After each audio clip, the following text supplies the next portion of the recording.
How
you doing, everybody?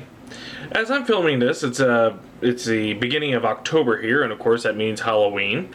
And for the last few years, I've been meaning to read a book, of something related to horror, to suit for season. But since I had schooling in the last few years, it was hard to shove that in. Well, this time has changed. I decided to read something called a good classic, Kwaidan, Japanese ghost stories. I picked this copy up from Barnes & Noble. This is put together by Lafcadio Hearn. Sorry if I'm mispronouncing that. And this is, as it says, this is ancient Japanese short stories. Of course, he claims that some of these have a Chinese origin. I picked this up there because I figured it looked interesting. I don't have much in Japanese mythology. Now, this does with ghosts and spirits, not yokai, not with the monsters and stuff like that. So, now, as I went through this book, and most of the slideshow you just seen are illustrations in this book, but I gotta tell you that illustrations don't necessarily correlate to the stories present.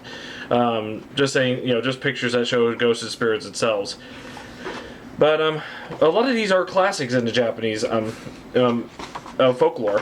One of the famous one, I've heard this from I forgot the director of the first Conan the Barbarian here, but Conan the Barbarian, the director here, lost his mind, but you know him. He mentioned in the commentary of Conan of Hoichi, sorry, I'm not mispronouncing this, Hoichi the Earless, or the story of Mini-nashi-Hoichi. And it's a classic story about a blind monk who could recite this passage of a great battle from long ago. And he was wonderful. He recites it very well, knows every part of it, and he gets invited by this lord to perform, this passage. And so the Buddhist monk comes in. He's guided by this decent ranked samurai, and he sits down. He recites it. And they are impressed by his work, and so they ask him to come next few nights to perform.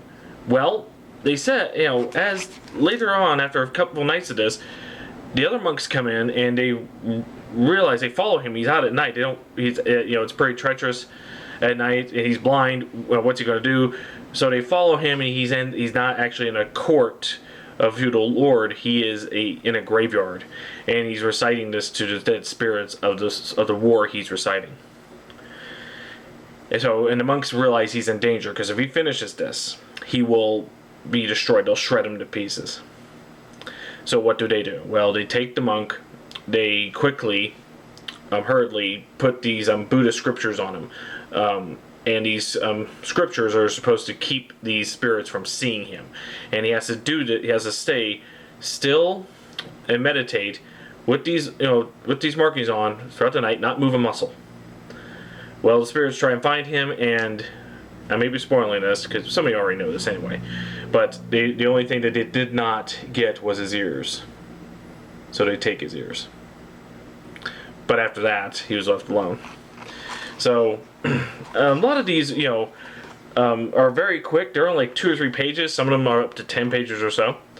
One of these I found very interesting. Let's see.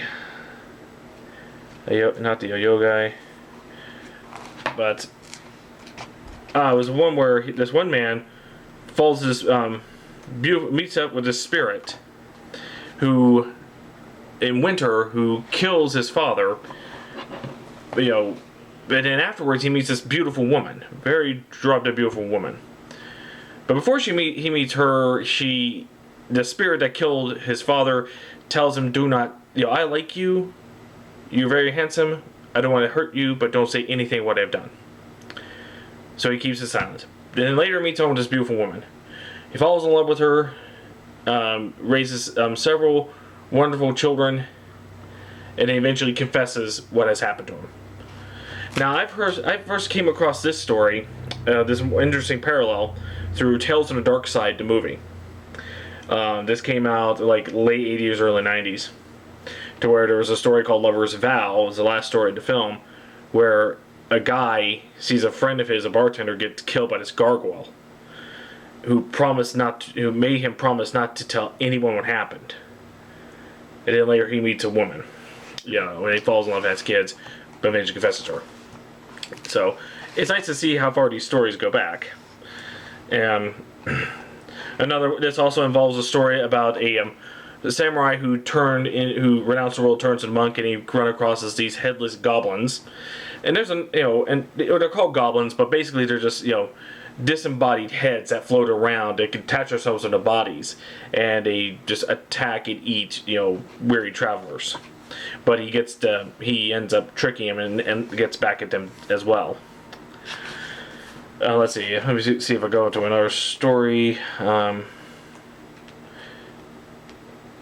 But it's a case of these are wonderful reads. If you want to read something outside of Europe that are ghost stories, definitely check this out because it's a classic.